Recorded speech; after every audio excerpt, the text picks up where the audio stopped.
AF. I think we're up and running. So is your eye good?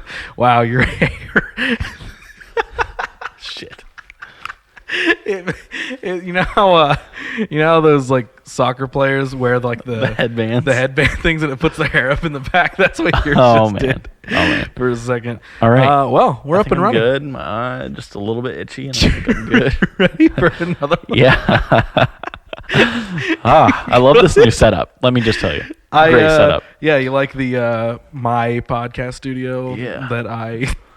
For sure. I wouldn't set up. Are you going to be able to do this? Yeah, I think it's good now. It should be fine. You sure? We Yeah. can just I'll just like we can just color correct the red as you catch pink eye gradually throughout the this episode. I'm just like by the end of it I'm you can just so we can color correct it out. Well, okay, all right. A formal intro here. You ready? Yeah. Ready to get into your character. We gotta let Hey the people, there. Gotta let the you said it. Anything before? Hello, everybody. Welcome back to a brand new 15-minute Friday episode from What You Don't Hear. This is Ross, as always, and as you heard, this is a catching pink eye. Yeah, something. I just got something in my eye, getting this all set up. My eye's feeling super itchy. Well, I love it. Do you think you can hold off the disease that is yeah, forming in your eye for 15 to 20 minutes? Yeah, so 23 would be probably too far. 23 would be just too much. But if you can hang on so we can get at least one more 15-minute Friday out to the people and talk about a fun subject. So you're back for another one. Mm-hmm. And as I always say, I appreciate you being down to keep coming back on this podcast as if you really have a choice. Yeah. I mean, it's not like we don't speak every single day about all the topics that we talk about on this podcast anyway. But we do got a cool new setup. But we do, yes. We talk about a lot of these things on our own, but now we come in a place like this and we set up some microphones and some cool lighting. Yeah. And we make it all cool because content, brother. Hashtag content. Content creation. So what is the topic of this week's 15-minute Friday? We're going to be talking about pitching and like pitching projects. I think a lot of people have a hard time with this subject, and we're not pros at it, but we've been doing it for a long time, and I think we have some words of advice that can help. And yeah, we'll dig into that whole like side of things and how we approach it, and maybe a little bit about money, because I know some people are uncomfortable about money, like myself. Yeah, you've had a long rise in being comfortable with money, starting out very, very uncomfortable. So yeah, let's dig into that, because this is a question that I really do think that both you and I get a lot. Yeah. Is that magical question of how do I pitch? How do I pitch to a client? And we're not just talking video production. This can be anything. It could be a design project, a photo project, I don't know, anything realistically. Yeah. So you ready to go? I'm ready to go. Is your eye ready to go? My eye is ready to go. All right, well, really all we need is your voice. So as long as your voice is set and ready, I am going to start the timer so we can ignore when it hits the 15-minute limit as usual. So here we go. Do you want to start us off? Do you want me to take this one? What do you want to do? I'll start it off. All right, let's go. So I think laying the groundwork, over the years, we've adapted this so much, and we've kind of been in chase of conversation. I think that's where pitching has really taken us to now.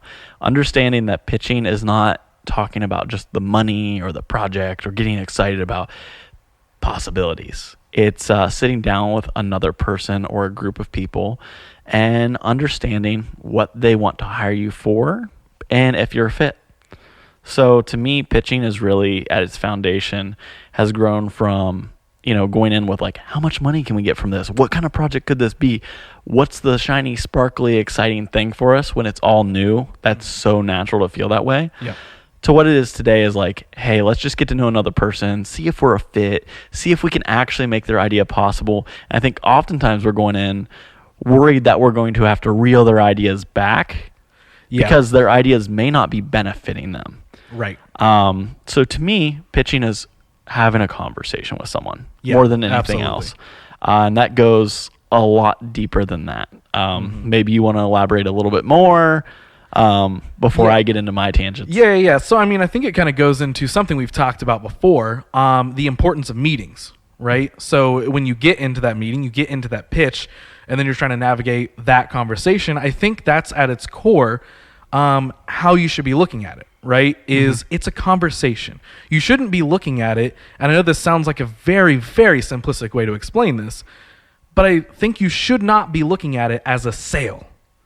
Don't go into a pitch looking to sell something. I know that's or even just close it. Yes, I know that that's the underlying goal, of course. But you need to let your actual words, you need to let the actual relationship and foundation that you build with this client and or possible client, that needs to be the thing that does the selling. Your personality needs to be the thing that does the selling, right? Sure, you can list off your skills and what you can give to them and everything you can do and all that sort of stuff. But you need to let who you really are shine through and hopefully absorb who they are, whether it's a company or a person or a group of people, whatever it is. It all comes down to the relationship that you can develop in that conversation. So going into it, go into it like you're recording a podcast with them. Go into it where you're just sitting down and you're just having a conversation. That's all it is. And with the end goal, of course, is to find out what you both need out of the eventual transaction. But it needs to be conversation-based. It needs to be relationship-based. And a good practical tip, what I'm hearing here, what I think we implement a lot is good listening. Yeah. You know, we're talking about a conversation. That's a two-way thing. When I go into any What'd of you these, say? it's a two-way thing. I'm sorry, what was that? Listening. You Comedy, see you're folks. messing up right now. Oh, You need what? to listen to what I'm saying because that's I'm the important. lesson. Listening. But, you know, a good practical rule is like this rule of 60-40. Do 60% listening, 40% speaking. And at some point in time, that's probably going to switch in the meeting to where you're going to do 60% of the speaking and they're going to do 40%. As a service provider, it's hard to provide a service if you don't know what you're trying to solve for someone. So you can't really solve anything until you listen to their problems, get to understand their problems, and then can, you know, actually fabricate a solution for them.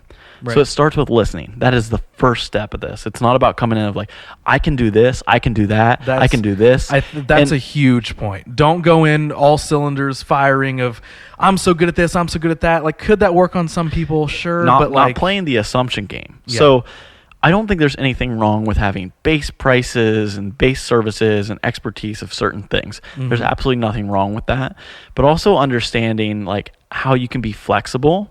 And like maybe not every project is going to be, you know, the A+ perfect budget, but like maybe they're a valuable person that can grow into that A+ perfect budget. Yeah. It's not being set on like, I need to get X amount of dollars for this to be worth my time. I need to get X amount of energy and effort from them to make them worth A+ effort. Right. It gets really hard in the beginning when you're like, man, I'm not getting... Like, it's not necessarily like the value dollar amount, but it's like, I just feel like my work's sucking my soul dry. Yeah. And it's identifying the client, identifying really what the project is. And I think that kind of leans into, so before we get to the money thing, because you mentioned money, and I think that's a huge thing we need to talk about within this 15 minutes. But I think where we're at right now, it kind of leads us into the truth side of it, right? The honesty, the transparency that you need to take into this pitch. Right. So we were kind of talking and alluding to it is, you know, being able to identify what the client really needs, being able to identify what level of client they might be. Like you said, you might not get that A+ amazing 5-star budget that you would prefer, but is there a different route that maybe you can take with this client that still gets them what they need, but still it doesn't drain you in the process, right? So don't go in with those assumptions, but go in with this transparency of, hey, I can provide you this, or I can't. Yeah. Can't is also that like honesty. Yes. You might not be able to do it right now, or you may not just be like the right fit at all, but there may be something else that you're perfectly the fit for.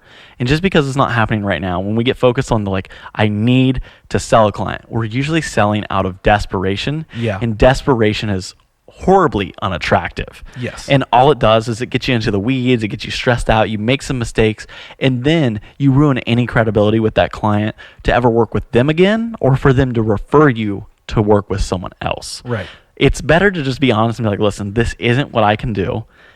Let's have a conversation about what I can do, like where I want to grow, and maybe consider me for the future. So it's not about just right now, conversation. Yeah. Right. And it doesn't even have to be, you know, I think somebody could hear this and be like, whoa, I'm there to pitch and sell the client. I need the work. Why would I tell them I can't do something? And it doesn't even have to be a straight no of we aren't working together. It can be a perfect example. I think let's just use music video for an example. And let's say someone's like, hey, I don't want any band performance. I really want a cinematic story. I want the movie, right? We always hear that. Mm-hmm. A good counter offer to that in saying, I can't provide you that, or I don't think we have the budget to work within those bounds of where you're coming from, right? We've got some boundaries on it. You counter offer. The can't can be a counter offer. So the no can only be no to one thing, mm-hmm. and then you counter offer with something else. So no, I actually cannot give you that crazy cinematic thing that you want, because either A, with the budget that you're providing me that we may have already talked about, I can't give you that within those boundaries. Or maybe you're just not, physically capable of pulling that look off, and you're, again, the transparency, right? The mm-hmm. honesty, hey, I can't pull that off. But a counteroffer could be made of, hey, I'd still really love to work together. I'd still really love to build this relationship. So what's a different version of a music video that we could make for you? What's a different version of a commercial or whatever it is we can make mm-hmm. for you that's stripped down a little bit, trimmed back? We take some of those crazy, broad, big ideas, bring them down to the level in which I can provide you the quality of, and then let's see what we can create from there. Because then you build that relationship. There's yep. that word again. You build the relationship off of trust now, and honesty and transparency and every mm-hmm. other buzzword we keep saying. You're building off of that, which then can lead, like you said, to further referrals from them of being like, hey, they're really honest people. We pitched them a big, big project, and instead of, them saying, yeah, and then under-delivering, they actually were very honest with us, and then we went a better route that was actually better for us and them both, and it ended up being great, right? And I think there's one really upsetting side to being in the creative field, is this idea of malpractice. And I don't feel like this is addressed enough. So mm-hmm. If you just go and do, so let's say we just took that cinematic idea. The client says, I want a cinematic idea. I have X amount of budget. And then us maybe not being confident, or maybe being so new, or maybe just not actually taking the time to understand what we should be doing. We just say, okay, yes, we want the sale. Let's do this. And we do it, and it falls short. It's really bad. The video doesn't release. They're upset. Creatives are awful. Terrible. And this is just an idea in their head. Now, let's flip that. Imagine you're a doctor or you're a lawyer. You come in, you're a patient. You say, doctor, my back hurts. I need X, Y, and Z drug. The doctor is not going to give you X, Y, and Z drug, because the doctor needs to ask you questions of what hurts, why is it, is your diet this, what time are you waking up, all these questions. The doctor's going to ask questions because he's going to get to know the problems. Yeah. Then from there, he's going to diagnosis. He's going to prescribe a solution. Mm-hmm. Here's the medicine, exercise, eat better, blah, blah, blah, blah, blah. So as creatives, one thing is we come in one of two ways. We come in and we're either, I want to make my idea, so I don't even care what your problems are. I just visually want to make this. Yeah. Or the opposite side, we're order takers. We do 100% what the client wants, even if it's not what's best for them. Yeah. What needs to happen is there needs to be a balance, and you need to create that trust through conversation, through honesty, and through listening and then diagnosing their problems. Yeah. If we were a doctor or a lawyer, we could be sued by doing bad work. That's right. Malpractice. Mm-hmm. And I don't think that is exercised enough in the creative field. Yeah. I don't even think the word malpractice is used enough in the creative field, realistically. I mean, when we recently started talking about that idea, I was even like, wow, that is what that is. You have to sit in these pitches. Hold yourself to a higher standard. Right. And when you do that, you create a healthier future for not only yourself, but for other creatives. Right. Right. I want to leave a good impression, not only because I want our work to be great, but because I want them to go and trust another creative. Yeah. I don't want this stigma or this idea of I got screwed one time by this type of person, so this is just what it is. Of course. So when you're in that pitch, again, it all circles back to the honesty, the transparency, and focusing in on what they truly need. And sometimes they're not going to be able to tell you what they need because they don't know. So when you go into it with this open mind of, I need to diagnose what we need here, right? Of truly what needs to be done. When you can go in with that mindset rather than, I need to make a sale, I need to do my super cool idea and I don't care what it is, I feel like you're always going to get better results, whether in relationship, and I'm not talking quality, like, camera quality, all that sort of stuff, but better results as a business person. Your client feels appreciated. Exactly. They're like, wow, you actually helped me. Exactly. So then maybe that project that starts off low level grows into something big the next time because you're like, you actually solved a problem that grew me, that developed my brand, yada, yada, yada. Exactly. Let's shift gears into money. Yes, that was the next thing I was going to bring up as we're getting high in the minutes here. So yeah, let's talk about the money issue. That's a big thing that I think just people are just terrified to talk about sometimes, as you once were. Yeah. And, I'll give some advice that I think here's where honesty comes in to the picture. Talk about money early on. And this doesn't have to be, I need to tell them a price in this meeting or it's uncomfortable. Right. Give them a bracket if you can.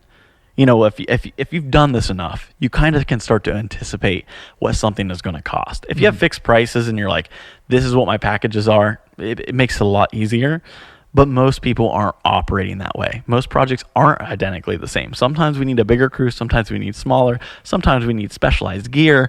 Everything kind of changes. And when you're unfamiliar in this territory, especially if you haven't produced a lot of bigger projects or this type of project that you're working on that you want to explore into, I think it's really important to just ask, what kind of budget do you have in mind? Do you at least have some sort of number in mind? When someone goes and buys a car, they have a number in mind. When they go and buy your service, they have some sort of number in mind. Right. It might be way off, but then you can kind of educate them if it's way off. And maybe it's going to work, maybe it isn't. But it's also equally as fine to say, hey, I don't have a number right now, but I want to take all the information you're giving me and put it into a proposal, into a treatment once I have time to digest it and fully give your project the time alone to make a good pitch. So don't feel the pressure of immediately giving them an answer of that price point in the pitch. I know, of course, you want that yes or no, or you feel pressured again by them, when they say, well, how much will this cost? Like, we've gotten that question so many times, and we have grown and learned to say, well, give us some time to think on it. We're going to give you a couple different options. We're going to see, what works, what might not work, blah, blah, blah, what we can actually pull off. We're going to think on it. And what you can do in that situation is you can talk about, commonly for us, we're pitching an A and a B option. Yeah. High level and then mid level. Here's how it is perfect, and here's how we can just pull it off. Exactly. It's and we're able to have that conversation around what does the high level look like? What does the low level look like? I don't have exact numbers. Right. But here's what it looks like, and here's the difference. What you might be sacrificing here. I'm not saying the low-level one is a bad product. I'm saying it gets it done, and it's maybe the way we want to go if we want to open up the relationship. Yeah. But ultimately, I want us to get up to this level in some point with our projects. Yes. So talking about money is just about being honest, giving yourself the time to think on the project a little bit, and your client feels appreciated. Because they're like, oh, they're not just going to throw me an arbitrary number. They do actually need to think about this, calculate this up, and get a more accurate price. Yes, and make sure that trust is there between you and the client. Now, of course, there's always those crazy clients, right? There's always those horror stories that are there of, I sat down with this person and, my work always costs $2,000 plus, and they immediately told me they had $500. Oh my God. But even as maybe a final note here, especially when it comes to money, before we wrap up, I think, another big point here that I don't know if we've directly mentioned is education, right?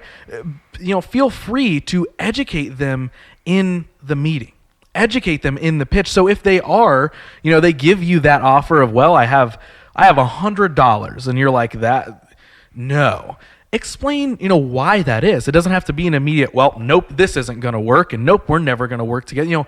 Take some time to respect them, respect the time and effort and energy They're that's not being an put expert in this conversation. They need to know these things. Exactly. And you're helping out the next person who may work with them of well, why this person just said no and they're an asshole. No, Right. Take that time to not be mad in the moment, but be like, let me help you understand why these things cost this. They might not know what exactly they said no to. right? So if you take that time to educate them, and again, being transparent and being honest and everything else. So one question before we wrap up that I have for you is, what do you think in the entire pitch process over the years, our years of doing it? Because folks, we're not perfect at it, right? We're not going to sit here and claim to be perfect. I know we're doing this super cool, well-produced podcast looking like cool guys.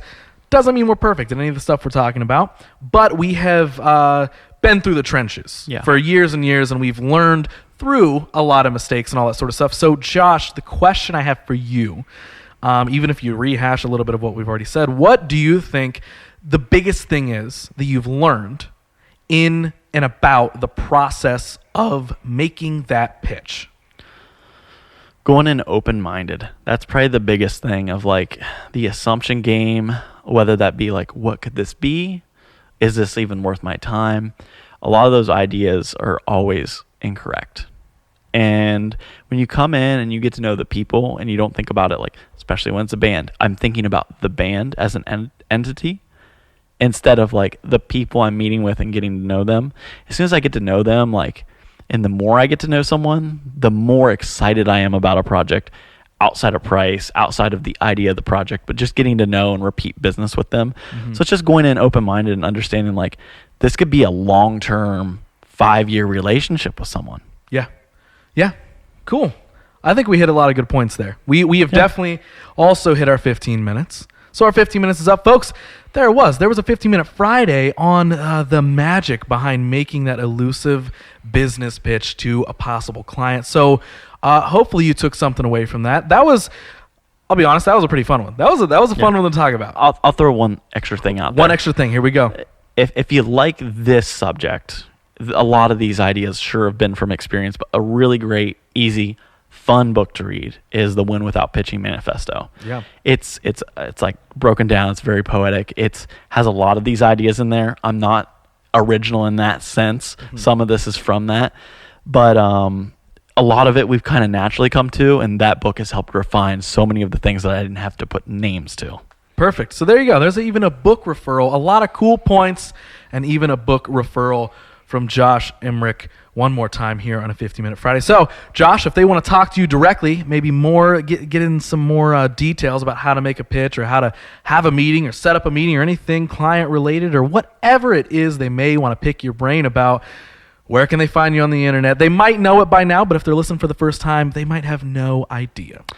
You can follow me on Instagram at jmemerick, Emerick. Hit me up in the DMs. I love talking about this stuff. I have a lot of these conversations already with several different freelancers, several different business owners that are maybe getting started out, maybe been midway through, because we love to be creative. We're not super great at the business stuff. It took me years to get good at that, and I'm still learning it. Yes, we are still learning, folks. But, of course, we love to take what we learned and share them here on the podcast. So if you like anything that you heard, if you felt like you took something away from this 15-minute Friday, share it around the internet. Tag Josh, tag me at Who's Ross Tyson, and of course, don't forget to tag the podcast at WYDH Pod. That was a pretty freaking solid 15-minute Friday, if I do say so myself. That felt really good to share that information. Agreed. That felt dope. So, Josh, thank you once again. Thank you. Folks, thanks for listening. That was another 15-minute Friday. See ya.